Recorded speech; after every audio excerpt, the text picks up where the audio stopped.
Hey there, it's Al. Just wanted to go over a couple of things here that I've been working on today. Getting my BMW 335D running properly again. This thing has a known issue with the harmonic balancer, and mine failed, and it failed big time. It did not come apart on me, but it really started to make some significant noises, so I had to get in and replace it with a really high quality unit from Fluid Damper there. Completely machined piece out of machined steel with a fluid vessel on it instead of a, what's it called? A rubber piece. And that rubber piece just tears itself apart. I'll show you that. Another thing I ended up doing as well, because as part of the service, you have to take these boost hoses out. They are all leaking. It's a really common issue on these when they get to 60,000 miles, 70,000 miles. Mine has 93 on it. So these were leaking like crazy, a lot of oil all over the place. So I replaced the O-rings. You have to do it anyway.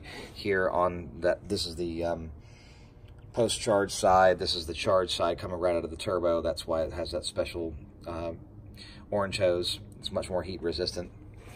And as this thing cools down the intake charge, this is the charge hose. So all good to go there. I also put a clutched alternator pulley. You can barely see it. A new piece way down there. And that was necessary to reduce vibration to the rest of the components through the belts. It's a really neat piece. Another thing, BMW lovers all notice that generally these things leak, and they leak because of a very small O-ring that is commonly overlooked. And so you can replace that O-ring, get that all nice and clean. And yeah, you have a clean engine bay in there. Yeah, I try and keep it clean as I service it. And I service it on a routine basis. Now, another thing to look for on these, every time you have the hood up, is for any kind of leaves or debris that's right down in here. This is actually a drain, but this is where all the leaves fall on the car in the fall or even in the springtime. It's where they all collect, and they start to stink. And then this right here is your air filter, which is a carbon filter, but it can't get rid of all the stinkiness. And if you have a lot of stinkiness, then the carbon gets activated and wears out eventually. So you want to keep these areas clean. There's one here, and then there's one over on the driver's side as well. And you want to keep that stuff clean, and still have to vacuum that out when I get done with the car. But there was a lot more stuff in there earlier. I just kind of pulled it out with my fingers.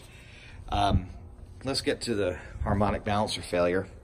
So there's the failure, and you really start getting a look at it as I come around here. It failed, as you can see right there, all the way around. And if you move that thing, I mean, literally, the whole thing moves. So you can imagine this thing was gonna just fly apart at some point.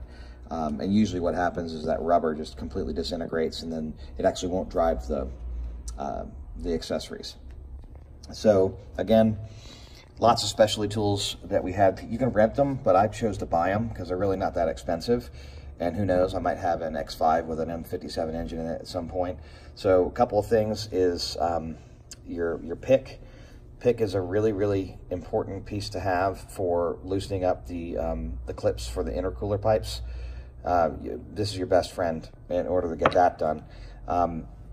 The air conditioning belt is a stretch belt. It's actually no idler pulley or tensioner or anything like that. This is removed with this. It goes actually right on the harmonic balancer like this, and you rotate it and it pries the belt off. And these it can be done numerous times if need be. And then you take the install side, same thing. You put it on this way, and then rotate it, and it installs the belt, stretches it on. One of the tricks that I ended up learning the hard way was that on the air conditioner, so the air conditioner pulley sits about right here. It's a very short belt, and you have to put the air conditioning side on two pulleys or two ribs towards the engine. And because what this thing will do, if you go evenly, this thing's offset, it'll walk, because especially at the bottom, it walks the thing on, but it also on this side, as you're rotating, it walks it off.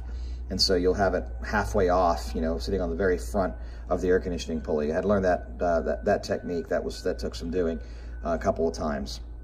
So you put them in two ribs back, it walks and forward a little bit, and then bam, it's perfect.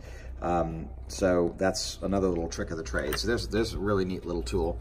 Another tool that you have to have in order to do this job is this is All these are available through tomyeuro.com or Andy Rodriguez. He's in Dallas, Georgia, and he's considered one of the best folks for the 335 or X5 M57 series. He's just a really knowledgeable folks. Him, Bradley Tort, a number of their crew, they're really, really good guys, and I met them yesterday for the first time. So this is to lock the crankshaft. BMW does give you the option to do that right through the block. It's built in. This is a nicely machined piece available through To My Euro. Very worthwhile, and because there's lots of things where you have to lock the crankshaft. It is very easily accessible from the engine bay, so it's not an act of acrobatics to get the thing in. It just slides in after you pull the plug out. To put in the clutched alternator pulley, there's this 24 millimeter, aka 15/16 with a wrench boss on it. It has to have that so you can get it onto that. That's the old pulley right here, and then this T50 goes right in here, and that holds the shaft so you can undo this one while holding this one still. Bada bing, bada boom. And then it's the same concept with this one on the new pulley. The new pulley has a spline on it. You slide it in like so, boom, and you can tighten it up. Very, very simple, very, very easy. So that's basically it on the M57 Harmonic balancer. A few little tips and tricks there. I did do some swirl flap delete. Well, I haven't done it yet, but I bought these to do that because that's usually where you get some boost leak. I haven't test driven this thing yet, so I really want to see how she does. But it's nice talking to you guys. That was a quick run through on some of the tips and tricks on the 335 series.